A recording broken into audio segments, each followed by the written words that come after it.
emosional. Seperti yang kita ketahui bahwa kurikulum merdeka itu adalah pembelajaran yang berpusat pada murid, ya. Masih ingat kan ibu-ibu ya?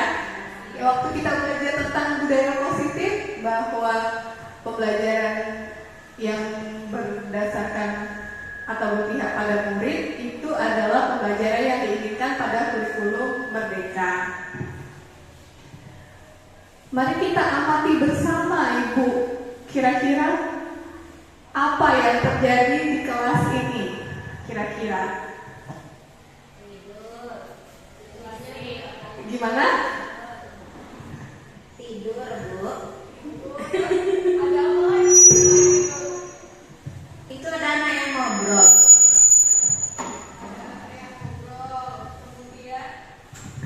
Oke, jadi di kelas ini ada siswa yang tidur, ada yang ngobrol, ada yang pakai lipstik di sini, Bu.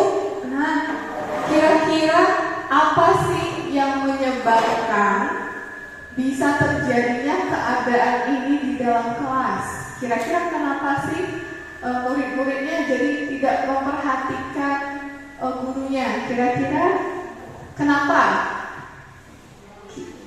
Apa? Bu, jadi siswanya kurang fokus belajar. Oke, benar ya. Jadi ini terjadi karena siswanya kurang fokus, tidak menarik, sehingga siswanya kurang fokus dalam pembelajaran. Lalu apa yang harus dilakukan oleh guru supaya pembelajarannya bisa menarik dan akhirnya peserta didik bisa memperhatikan pembelajarannya? Kita ingat Bapak dan Ibu guru bahwa ujung dari kurikulum merdeka itu adalah profil pelajar Pancasila yang diinginkan oleh kurikulum merdeka, artinya pelajar sepanjang hayat yang kompeten dan berkarakter. Bagaimana cara kita membentuk peserta didik yang kompeten dan berkarakter? Salah satunya adalah dengan pembelajaran yang berpihak pada murid, yaitu pembelajaran berdiferensiasi dan pembelajaran sosial emosional. Kata-kata baru lagi nih, kemarin kan 13 katanya pembelajaran problem based learning, project based learning. Wah, sekarang malah jadi berdiferensiasi dan sosial emosional. Sebenarnya ini sama saja, Ibu, cuma pendekatannya saja yang berbeda. Mari kita lihat pembelajaran berdiferensiasi. Pembelajaran berdiferensiasi adalah proses mengajar yang mengakomodir dan melayani, mengakui keberagaman peserta didik. Diferensiasi proses. Apa sih diferensiasi proses itu? Diferensiasi proses ini contohnya, ketika ibu mengajar, itu ada tingkatan instruksi pembelajaran. Misalnya, untuk anak yang gaya belajarnya visual, ibu berikan video. Untuk anak belajar dengan gaya belajar auditori, ibu berikan rekaman. Terus untuk anak yang gaya belajarnya kinestetik, ibu ajak bermain games. Nah, kalau diferensiasi konten itu adalah bahan ajarnya. Misalnya bahan bacaannya itu harus diupdate sesuai dengan gaya belajar. Selanjutnya adalah diferensiasi produk. Diferensiasi produk ini adalah hasilnya, Ibu, hasil dari belajarnya. Jadi kalau dulu kita belajar itu misalnya kasih 5 soal nih. Kalau sekarang 5 soal itu dibagi lagi, Bu. Misalnya 2 soal untuk siswa visual, 2 soal untuk siswa auditori, 2 soal untuk siswa kinestetik. Lalu pembelajaran sosial dan emosional. Apa sih pembelajaran sosial dan emosional? Jadi diharapkan peserta didik itu dalam proses pembelajarannya diajak mengenali emosinya. Jadi anak-anak diajak, oh ternyata kalau marah begini emosinya, kalau kita menenangkan amarah kita begini caranya. Nah, itu namanya pembelajaran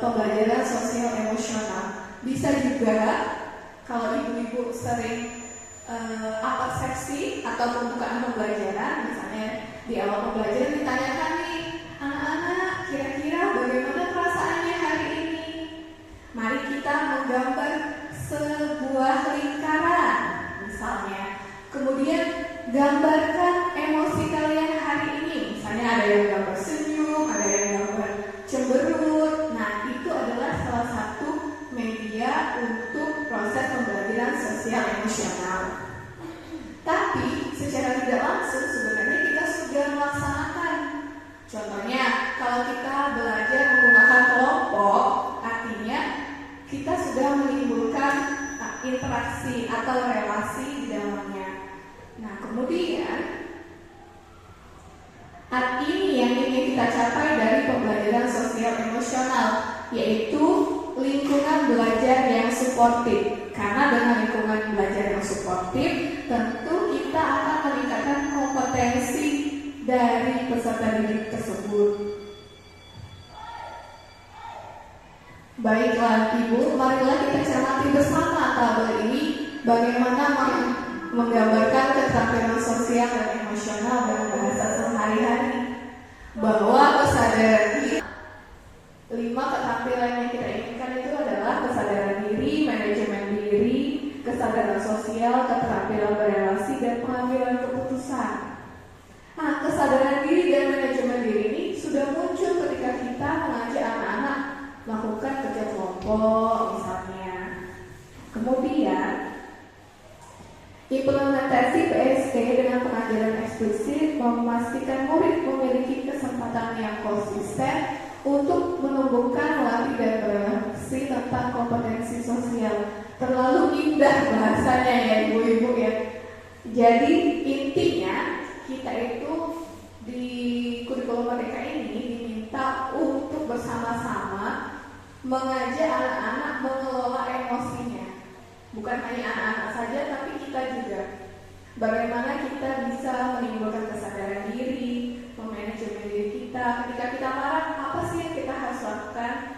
Nah, kemudian integrasi dalam praktek mengajar.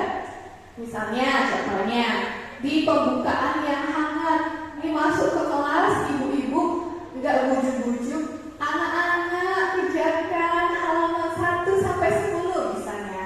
Enggak ibu, jadi sekarang pembelajaran sosial emosional harus ada pembukaannya dulu. Misalnya, anak-anak hari ini gimana kabarnya?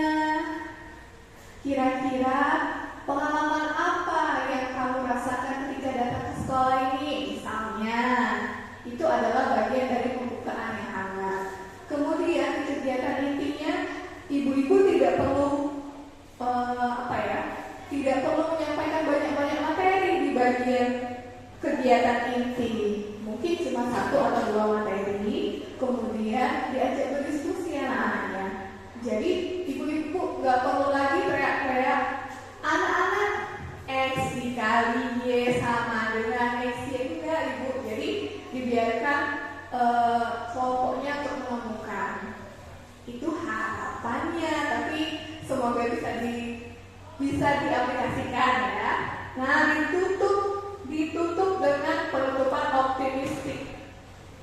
Menutup pelajaran dengan kata-kata misalnya, setelah pelajaran hari ini semoga dapat diambil manfaatnya, misalnya bisa dipakai pada kehidupan sehari-hari. Misalnya habis belajar tentang teks iklan nih, nah nanti silahkan anak-anak kita bikin iklan bareng-bareng yuk gitu.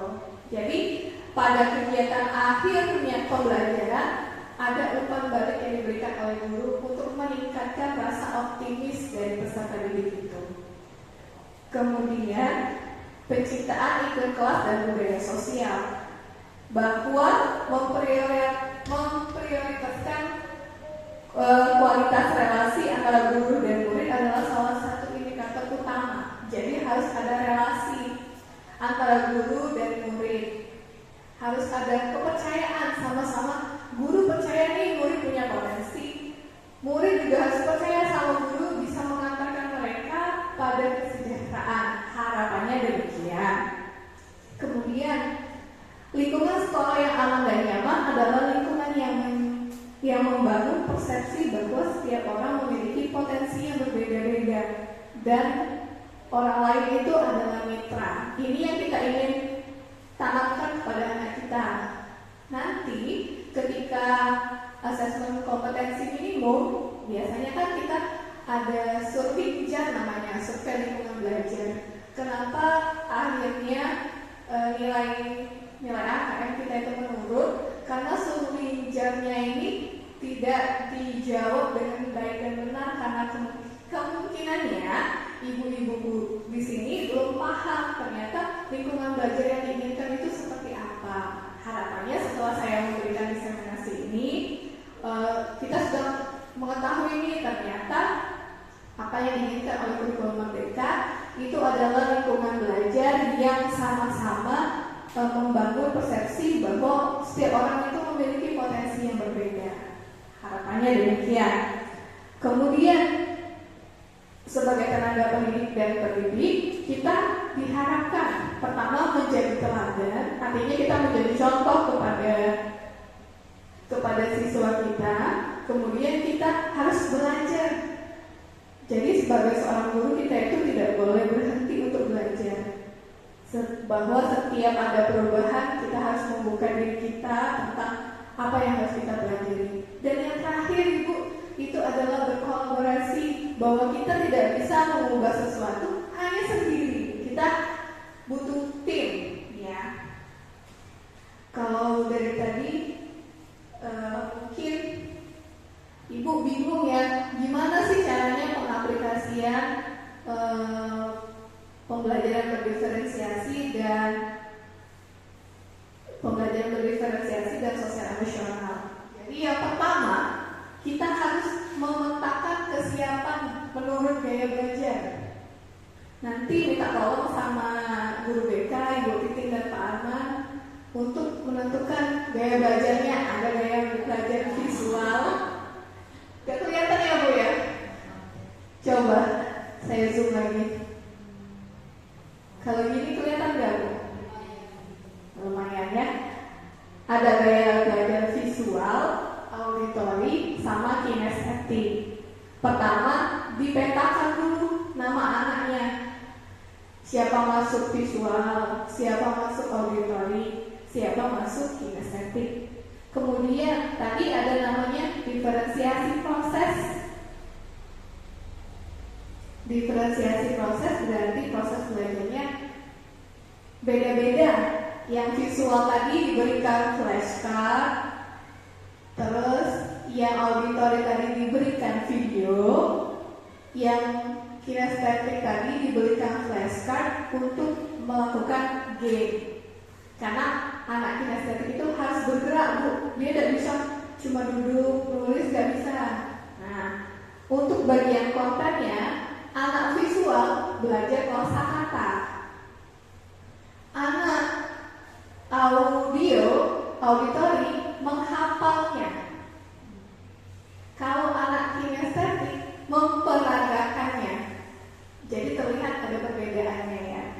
Untuk produknya, kalau anak visual itu menjodohkan, cuma ditarik garis dari gambar ke kata. Kalau anak auditori, dia setelah menghafalkan tadi menyebutkan ini apa, ini apa, ini apa. Kalau untuk anak kinestetik memainkan gamesnya, di sini kebetulan gamesnya basic game, jadi dikasih, misalnya nih katanya swimming, anaknya harus menggerakkan ini. Nah, ini yang menjadi pembeda bahwa ini adalah pembelajaran berdiferensiasi atau pembelajaran yang seperti biasa. Untuk di bagian bawahnya, modul ajarnya sama seperti biasa Ibu. Kalau yang belum pernah melihat bahwa modul ajaran kurikulum Merdeka itu tidak sebanyak K13. Diawali dengan capaian pembelajaran, kemudian di bawahnya elemennya. Nanti bisa dilihat di PMR, download saja di situ capaian pembelajaran, mata pelajaran apa, kelas berapa, fase apa. Kemudian tujuan pembelajarannya harus diingat Ibu. Mungkin kalau yang sudah PPG sudah belajar ya, ada unsurnya A, B, C, D. Audience, behavior. Audience itu orangnya. Jadi anak kelas berapa? Misalnya anak kelas 7, peserta didik kelas 7. Behavior itu caranya melalui scientific approach, melalui project based learning misalnya. C itu conditionnya misalnya kata yang ini yang ditebalkan, menerapkan, mendeskripsikan atau mengidentifikasi. Nanti bisa cari di Google, namanya KKO, kata kerja operasional. Jadi D-nya degree ini caranya. Misalnya kalau di sini dengan benar, dengan baik. Nah, jadi tujuan pembelajaran itu harus ada tadi apa Ibu?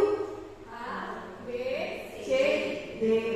Ya. Selanjutnya ada kompetensi awalnya. Kompetensi awal ini opsional Ibu, boleh ditulis, boleh tidak. Kemudian ada langkah pembelajarannya. Nah ini bagian yang saya beri warna ini yang membedakan modul ajarnya. Kalau biasanya kan kita menuliskan di sini, misalnya alokasi waktunya berapa ya? Kalau di K13 itu, kalau di sini, kalau di K13 ada namanya 4C, critical thinking, kreatif, ya, kolaboratif. Nah, biasanya itu yang ditebalkan. Tapi kalau dalam pembelajaran berdiferensiasi sosial dan emosional, bagian ini yang kita tebalkan. Misalnya, ini berdoa. Berdoa itu untuk meningkatkan kesadaran diri. Terus, misalnya mengajak melakukan ice breaking untuk memanajemen dirinya. Ya. Jadi cuma ini saja Ibu yang membedakan RPP-nya. Harapannya nanti saya kirimkan ke grup ini, contohnya ini. Harapannya setelah ini saya ada tugas lagi nih Ibu. Jadi berkesinambungan tugasnya ini. Tugas saya selanjutnya itu adalah supervisi akademik. Nanti mungkin saya akan masuk ke kelas ibu-ibu, melihat apakah pembelajarannya berdiferensiasi atau tidak, atau ada sosial emosionalnya. Nanti saya bersifatnya bukan mentoring, saya nanti coaching sama Ibu. Nanti Bapak Kepala Sekolah yang akan memilihkan siapa orang yang beruntung. Jadi orang yang beruntung nanti akan berjumpa dengan saya, membuat pembelajaran berdiferensiasi. Nanti kita bersama-sama berdiskusi. Untuk aksi nyata di PMM, ini ada juga Ibu. Nanti kalau Ibu sudah bikin, kita sambung lagi. Kalau sudah terbentuk komunitas belajar, nanti Ibu. Nah, untuk sampai saat ini, apa ada yang ingin ditanyakan? Ada yang kurang jelas? Boleh? Ada yang ingin ditanyakan? Tidak? Pikir? Tidak? Bumi? Tidak? Sudah jelas berarti? Bu Alfi? Oke, kalau sudah jelas, demikian saja diseminasi dari saya. Lebih dari kurang saya mohon maaf. Salam dan bahagia. Mari kita ciptakan lingkungan yang aman dan ramah supaya kita dapat menciptakan sekolah yang berpihak pada murid. Terima kasih. Assalamualaikum warahmatullahi wabarakatuh.